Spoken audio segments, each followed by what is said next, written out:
माझं नाव ज्योती विशाल पंचरास. मी लोणी तालुका आंबेगाव जिल्हा पुणे येथे राहते. माझी मुलगी 2 वर्ष झाली या संस्थेत आहे.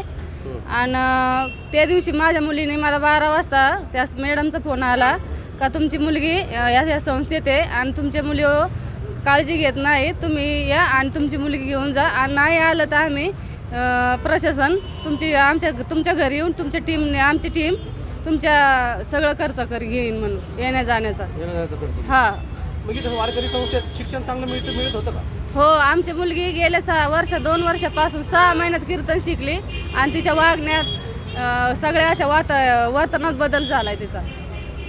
जेवण वगैरे कसं होतं? जेवण वगैरे म्हणजे आम्ही लोणी तर इथून जवळ 1-1.5 तासाचा रस्ता आहे.